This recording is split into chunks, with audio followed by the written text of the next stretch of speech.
Hey, welcome back, watch fans. Today we're talking about MB&F. MB&F, is that the new Richard Mille?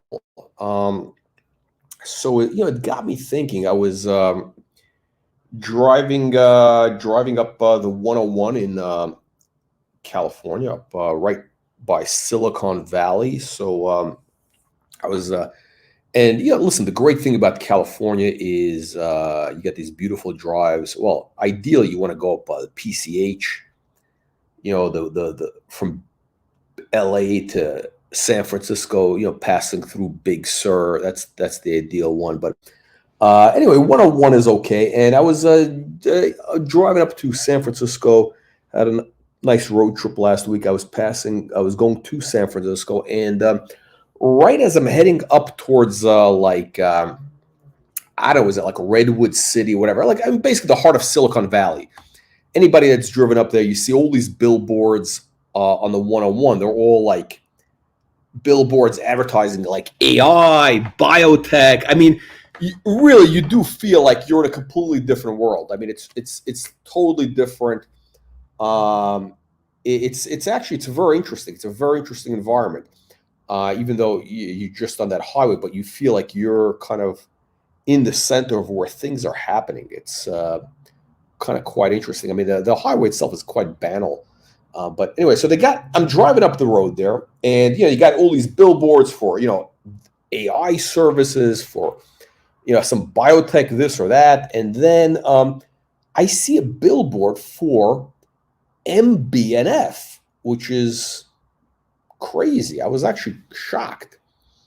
There's so again, you got to realize this. I mean, this is a billboard on a highway, major highway, in the San Francisco Bay Area, and these things are expensive, right? So ideally, if you're advertising on a highway billboard, it's got to be something that appeals to the mainstream. So I would think if they're going to have a watch, it'll be like a Rolex. Yeah, traditionally Rolex. You see Rolex billboards, everywhere, right? And this was an ad showing an MB&F perpetual, and I think it was maybe the Legacy machine or whatever. And it was, I think, a co-op from Steven Silver Watches, which Steven Silver, I've actually never been in their shop, but it's I think they specialize in a lot of independent brands. They're a watch dealer in right in Silicon Valley. They're an authorized dealer for a lot of brands. Obviously, MB&F is one of them, right? I think they also do what the hell's the name? Like Armin Strom and Groy Belforce, that type of stuff. So like very high end stuff. Maybe even Richard Mille. I don't know. But when I saw that billboard in, again, Silicon Valley, I mean, this is not a replay, my friend. So when I see this billboard in Silicon Valley, I realized something. I mean, to me, that seeing that billboard kind of said, "Wow, you know what? These guys are basically, again, Steven Silver. I mean, who's their market? Their market is, people in the tech industry mostly, affiliated to the tech industry, whether it's guys, at tech firms, startups, whatever, VCs, people in that ecosystem, if you will, and."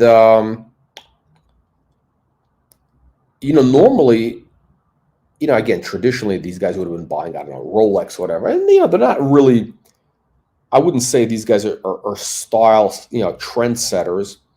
But, what's interesting is these days, like a watch, that's right, even in the era of the Apple Watch, wearing something like this on your wrist is, look, it's a statement, right?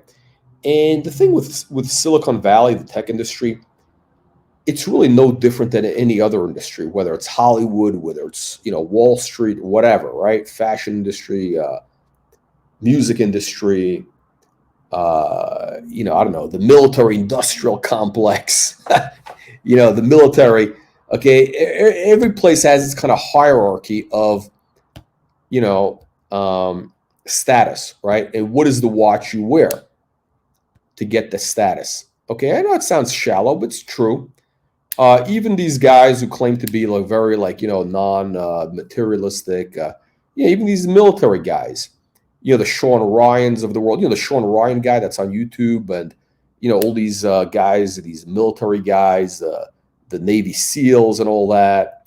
Those guys love Rolex, right? And the Rolex GMT, the Submariner, in that world, that's the hierarchy. By the way, I saw Sean Ryan interviewing Donald Trump. Guess what was on his wrist? Sean Ryan was wearing a gold, full yellow gold Sky Dweller. I couldn't tell if the dial was the blue dial. I think it was a green, blue, whatever it was. Couldn't tell, but it was. I was shocked. I'm surprised the guy would wear a yellow gold because that's a little bit flashy. That's pretty flashy. But you know what? It's appropriate. It's appropriate. Listen, I mean, Trump is a yellow gold guy. Trump is the guy that invented yellow gold almost, right? I mean, all his logos were yellow gold, Trump Tower, all that stuff in the 80s. So Trump definitely appreciated that watch. So Sean Ryan is a very smart guy, and he wore the right watch for that interview. the Sky Duel. I mean, it's a big yellow gold watch. I guarantee you, Trump was impressed. I don't think Trump is a watch guy, really. I know he's got some watch, but he's not a watch guy. And I guarantee you, Trump asked him about the watch. But anyhow. We're talking about MB&F today, right? So again, in the military, the hierarchy is, people wear Rolex, GMT, or Submariner. That's like shows that you're like you've arrived. I don't know. Let's say Hollywood. I don't know what the watch in Hollywood is or whatever. I don't. But here's the thing: in the tech space, it's kind of a weird market. The tech space is kind of weird because. Traditionally these guys, they don't want to be seen as flashy. Like, they try to appear like humble or whatever. Like, Mark Zuckerberg wears the stupid T-shirts. These guys all try to do the Steve Jobs type of thing, right? But these guys, they don't have any original style, right? They're all followers, basically, right? They're all followers. So if somebody like a Steve Jobs starts wearing the black turtleneck, they all try to copy that. So you got the guy from NVIDIA, the guy who wears the black leather jackets. You had that Elizabeth Holmes started doing the black turtle. These guys, they're followers, right? The followers. They're sheep. So the question is, what's the watch to wear in Silicon Valley? If you're a tech guy, if you're a VC or a tech guy, whatever it is, right?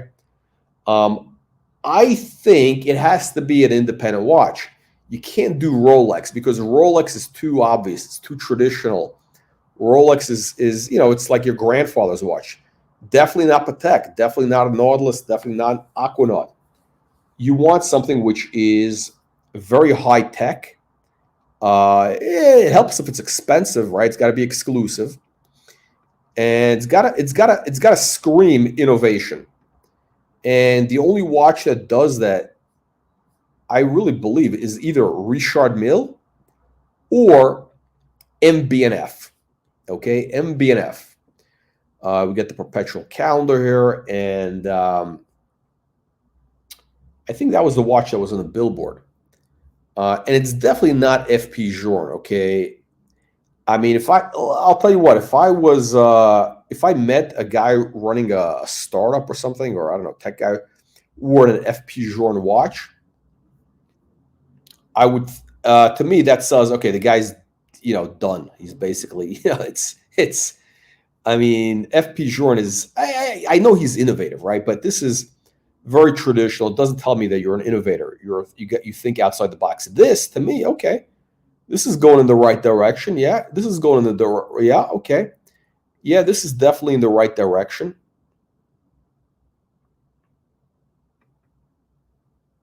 Wow, interesting, right? Armin Strom. So the question is, has MB&F replaced Richard Mille as kind of the king of innovation? I mean, like Richard Mille kind of had that. That was their brand. That was their kind of brand as like innovative. The problem with RM is people associate Richard Mille with douchebags. It's the douchebag crypto bro watch. Very flashy, very in your face. Uh, Everybody knows what it is now. It might be becoming a victim of its own success. Whereas MB&F is, I mean, look at this watch. What the hell is this? I don't even know what this is. Honestly, what is this? It's a chronograph, flyback, sequential flyback chronograph. By the way, I have no idea what that is. I'm not. I actually don't like chronographs. I don't want to know about chronographs. Well, I might be kind of intrigued, but this is not a watch I would wear. But look at this design. I mean, and I had one of these on my wrist. I think I had it might have been the perpetual or whatever, but it's quite a presence on the wrist. It really makes a big statement.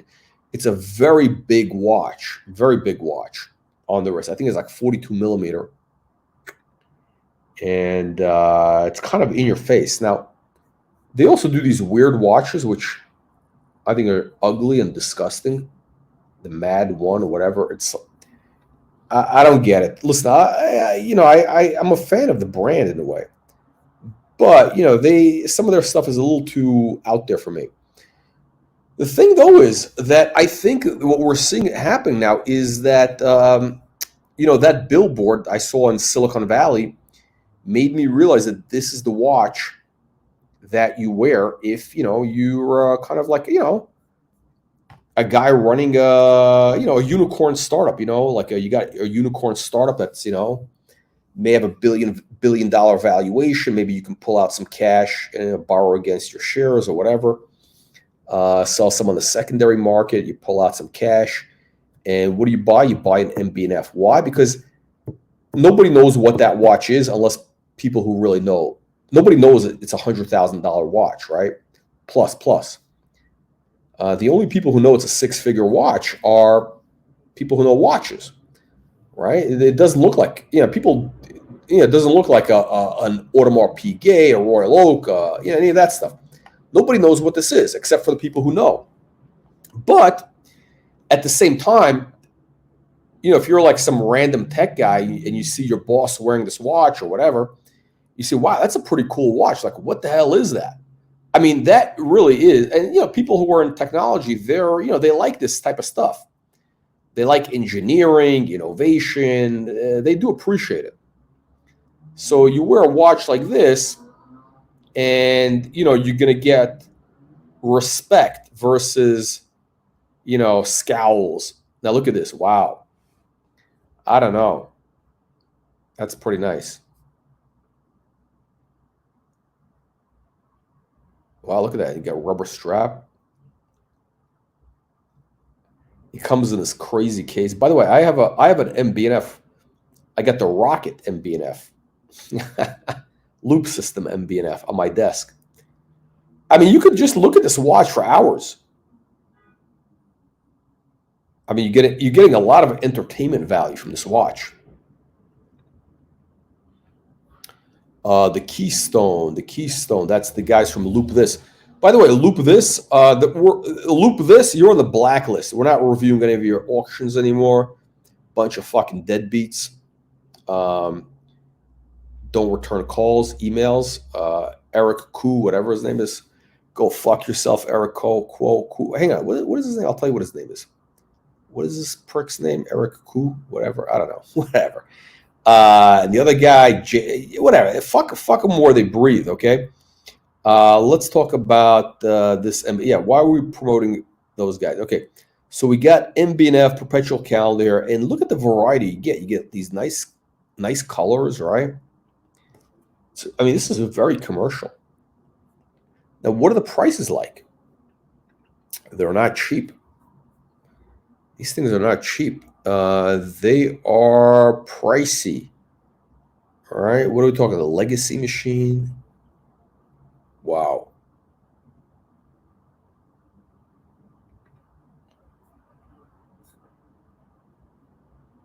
$200 grand plus. That's real money. I mean, that's Richard Mille money. The question is, what would you buy? I mean, listen, if you had the choice, which would you buy? Would you buy the RM or would you buy the MB&F? And I think the market is actually shifting. I think the market has shifted. I would be. I'm willing to bet that the people who would have been buying RM are now moving to MB&F. Why? Because I think I would say the early buyers of RM are now the buyers of MB&F because it's the more innovative brand, it's more unique. Richard Mille is kind of a one-trick pony. They got that one-trick design, with a tonneau case. I don't know. Their Richard Mille is relatively RM it's a one-trick pony, and I think again it's got that stigma.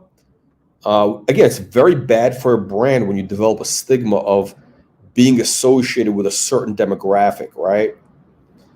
And the demographic that buys Richard Mille today is, it's not a place it's not a market I'd want to be associated with, frankly. It's not a market that, it's basically douchebags, crypto bros. And I don't think that's what they wanted. I think originally Richard Mille was trying to be like an innovative, like, out there type of thing, but it got co-opted by the wrong people. So they're a victim of their own success. MB&F is really, I think, kind of where it's at now. This is kind of what the the cool kids are going to be wearing now, because look, you don't need. I mean, if you have, if you're buying one of these watches, for $200,000, you don't really need to impress anybody, right? I mean, I don't think you're trying to impress people. I mean, anybody who buys a watch like this, yes, they're making a statement. Yes, obviously, it's a thing, but the only people who know what this is are other watch people. This is not a watch that anybody on the street will think is $100,000 watch. They're going to think it's like a $50 watch or something. It's something you got from, like, I don't know, like a Cracker Jack box or something like that. People don't know about this. This is crazy. Wow. I don't even know what's going on with this watch. I mean, it's like a domed. By the way, this is like a domed case. It's a GMT, right? Or a dual time, I should say, which is great.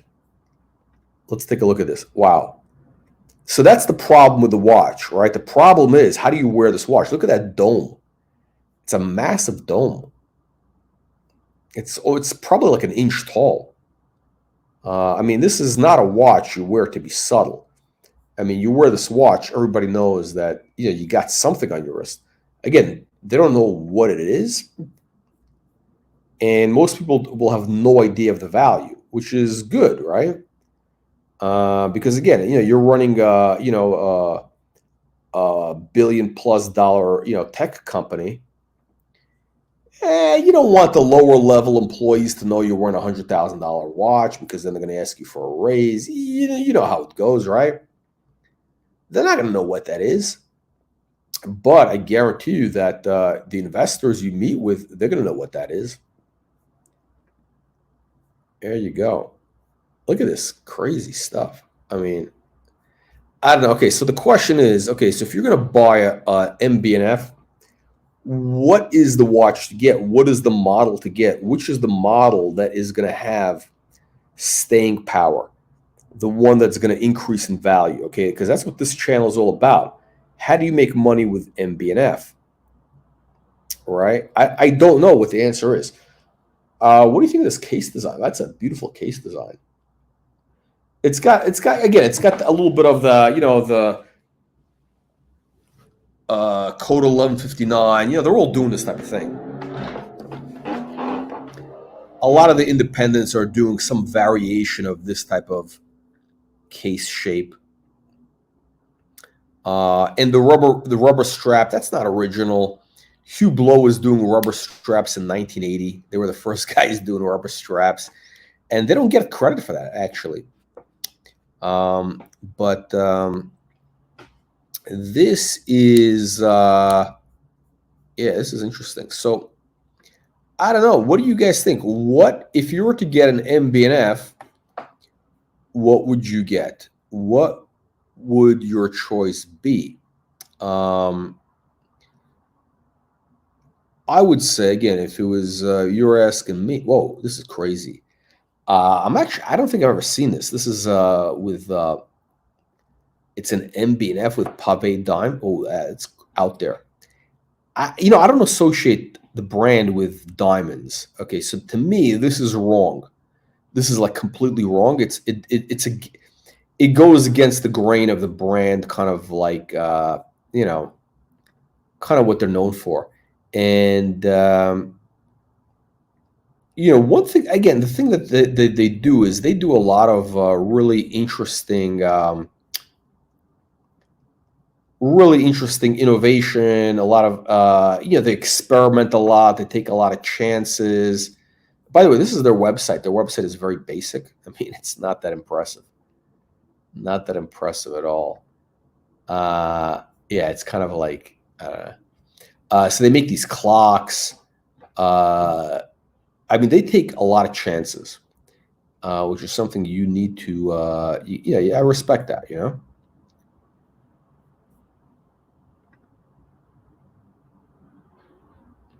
Yeah.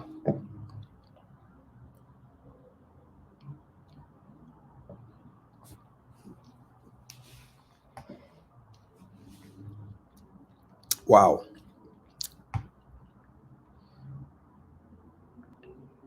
How do you tell the time? Does it matter? Apparently, you got to lift up the watch. You got to turn it at an angle. I mean, it's kind of ridiculous. I mean, these things are really. What is it about? I don't know what it's about. It's. Let's take a look.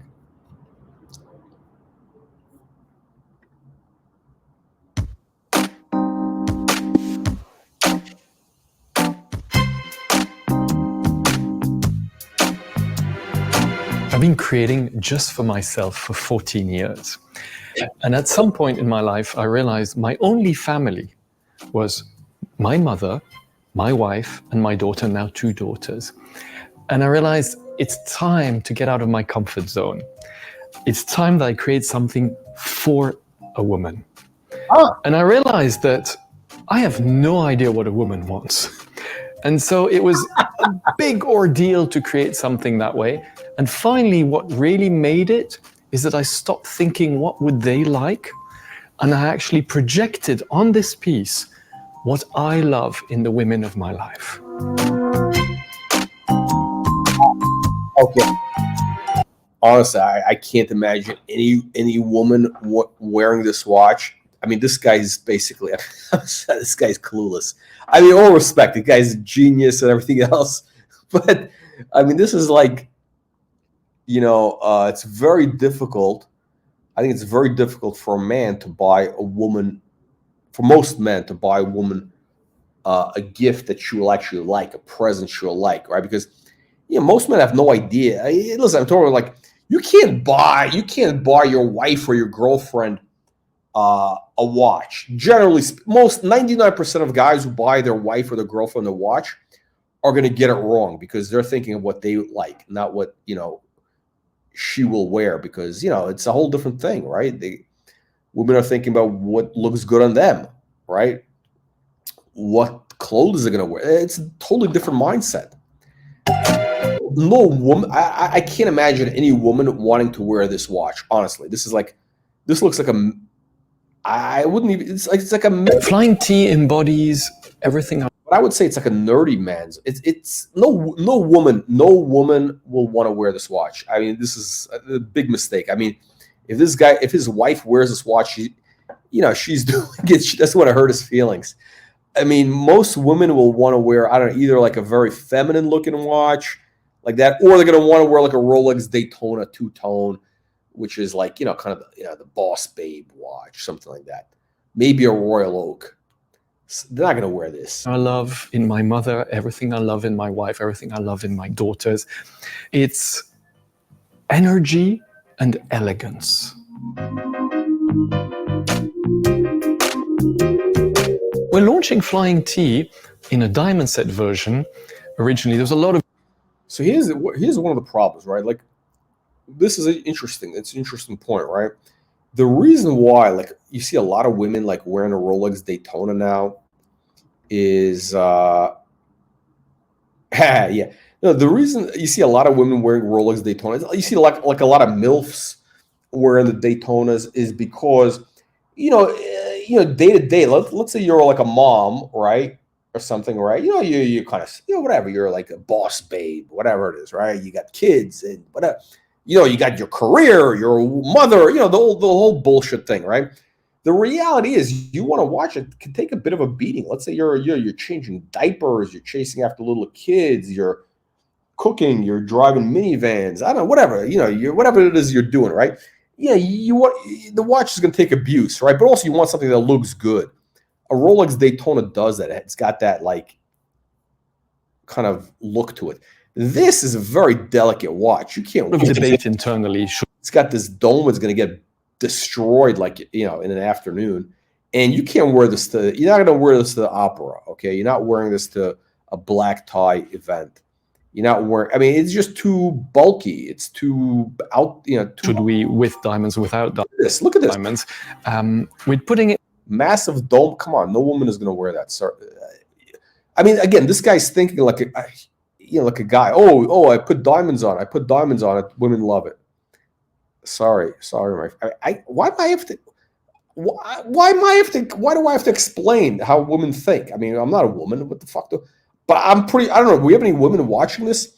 If we do have a female audience, I think they would agree with this. With diamonds because it's saying this is the first woman's dedicated MB&F. We didn't want to be any idea that, maybe it's a unisex watch, which of course economically or business-wise would have been very smart. But I guess it's a bit of a sexist statement to say that only women appreciate diamonds, right? I mean, this is not a politically correct these days, right? Guy probably... I mean, but this is how the Swiss watch industry thinks. Hey, we need to make a woman's watch. Oh, okay, let's just put some diamonds on it. Let's just put some bling on it. These hoes, they don't know any better. Just make it shiny object. I mean, that's what Patek Philippe is saying. Hey, it could be a quartz shitter. Hey, just put some diamonds on it. These bitches don't know any better. I mean, that's basically what they're saying, right? The Swiss watch industry. I didn't want that. I wanted it to be a declaration. It's diamond set, it's for women, even though I know, for example, my wife probably will not wear a diamond set version.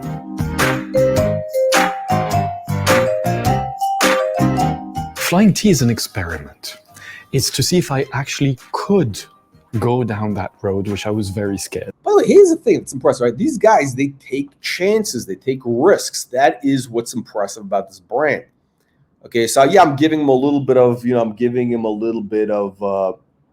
trolling a little bit about this. This is a disaster for women's watch. Come on, that's a disaster. But the fact that they're willing to do it, okay, great. I mean, they're willing to take chances. They do innovative stuff. That's what makes this brand very, very special, and this makes this the brand to watch. This is the next Richard Mille, in my opinion.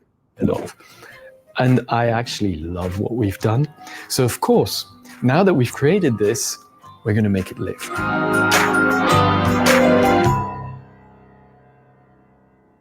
Yeah, I can't imagine any woman. I mean, listen, any woman who's going to spend money on a watch like that with diamonds, who's got any taste or any style, would get a Royal Oak, one of the Royal Oaks. Well, look at this, and they make these clocks, which is really cool.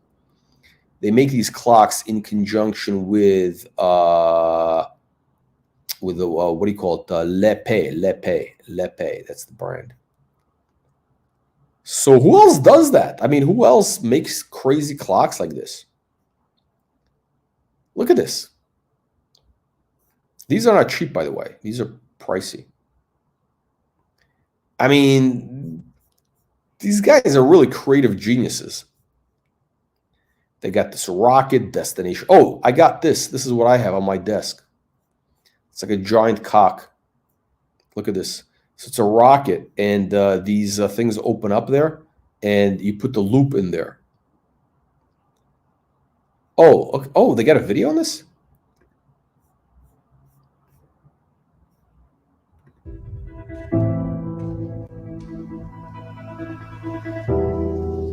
Yeah, that's what I got. Box. Box.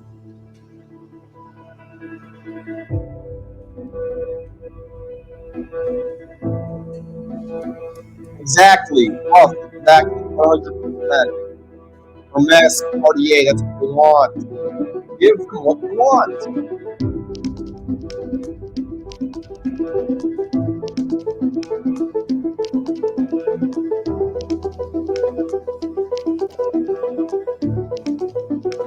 You know, the funny thing is, I bought this thing at.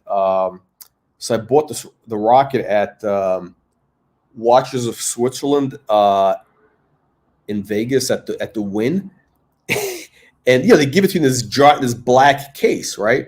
Which looks kind of suspicious, right? So and it's very heavy, by the way. It weighs like, I don't know, 30 pounds probably. So I'm walking out of Watches of Switzerland, in the Wynn, and I'm carrying this case. They got a lot of security there. They have very good security. The Wynn runs like a Swiss clock. It's unbelievable. So one of these guys, the security guys, comes up to me and says, "Hey, can I see what you have there? Can you open that up?" So I said, "Yeah. Why don't you open it?" I was just fucking with him a little bit. No, I open. He opens it up, and he sees this thing, and he's like, "What the hell is it?" Because it looks like it could be like a bomb, right? It looks like it could be like, what the hell is this? It looks like some sort of, I had the little tag there, so I explained to him it's I bought next door.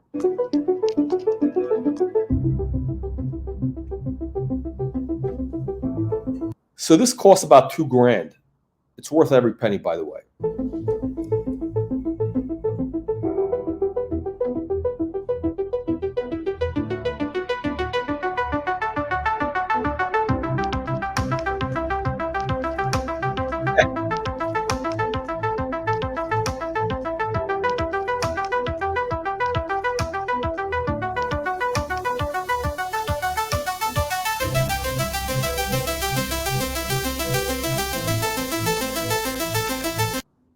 I couldn't figure out how to do that. There's a way. I guess you stick that on your smartphone or something, and you can use the loop to. I couldn't figure out how to use that.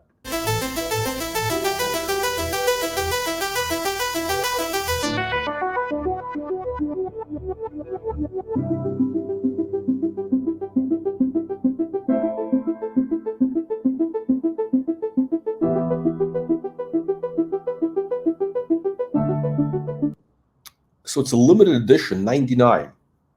So I think actually, listen. I mean, I'm not pitching this as an investment, but I think for $2,000 or whatever it is, 25, whatever the number is, these things actually I think will have upside potential because MB&F is, again, it's a brand on the that's ascendant, and this is what they're known for.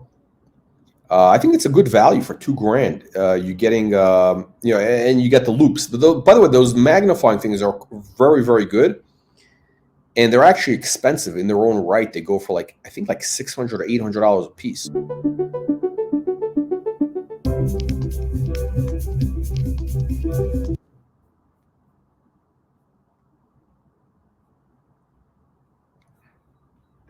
So think about it. So these guys, MB&F, so they created all these clocks, right? So again, they are so versatile that they come up with all these different designs, these robots, all this crazy stuff. So I think they're going to do very well with kind of that tech market. because a lot of these guys, they like these little gimmicks. They like they collect these figurines like Star Wars bullshit or whatever. And I think this is going to be something that will have long-term appeal for that market. Yeah, so MB&F, I think they're doing the right job. They know their market, and they are definitely going to, yes, again, a very, let's see what those, their whole thing is very unique, right? It's got like a unique sensibility.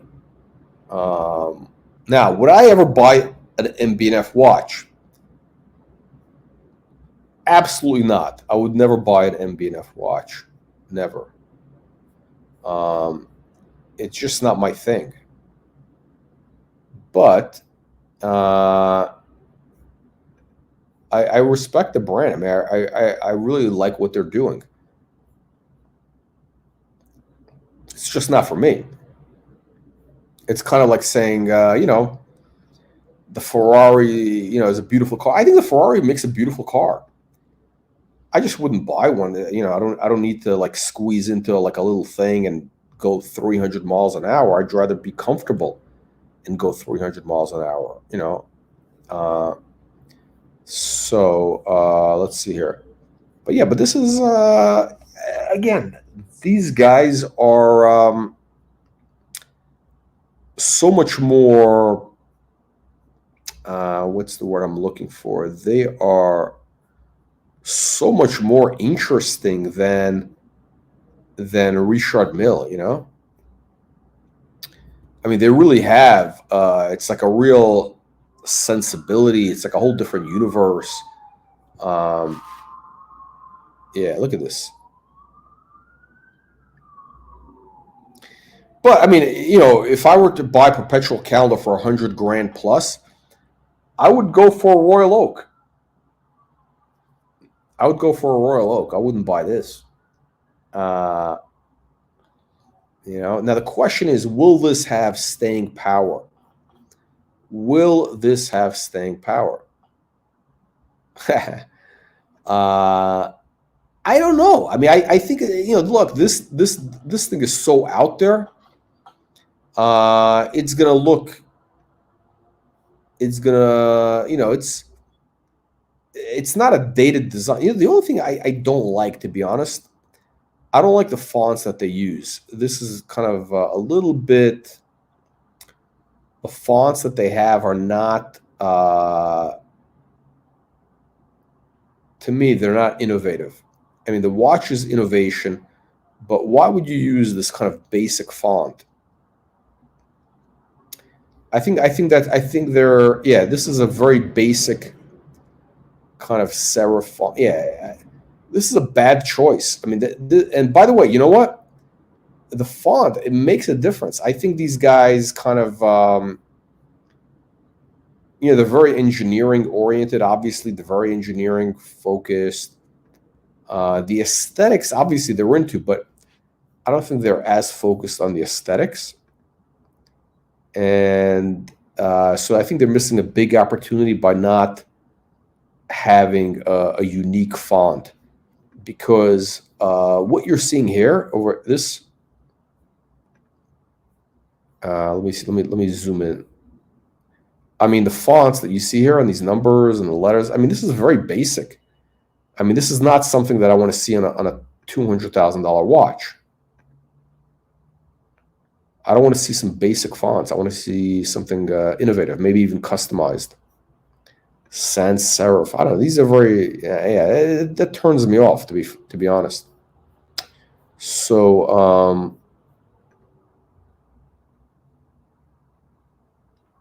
Buff. Exactly. That's exactly the point. So, basically, the guy who's buying this watch, I don't know if you tuned in.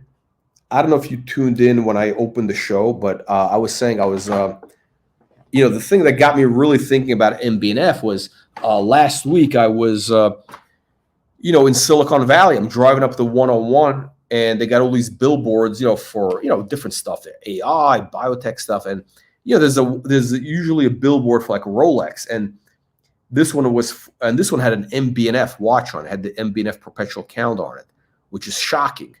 So there's a billboard right in the heart of Silicon Valley for MB&F from Steven Silver Jewelers. That's the AD. And so they are definitely appealing to that market. And definitely, there's definitely a connection. I mean, a guy like Bezos, well, actually, no, Bezos is, I don't know, Bezos has gone in a different direction, but I think one of these guys would most likely buy an MB&F versus a Richard Mille or something else like that, or like a Royal Oak or any of that stuff, because they want to have something that's really unique, something that obviously is very it's got the technological thing, but at the same time nobody else knows what it is, right? These guys are not flashy, generally speaking, right? They don't need people to know that they're wearing a $100,000 watch. And this thing does it. This thing is the this gives you everything you want. So anyway, those are some of my thoughts on the world of MB&F. Let me know what you guys think. Leave your comments down below. Let me see, before we wrap up, make sure that you click the subscribe button, subscribe to our free weekly newsletter, and we'll see you on the next one.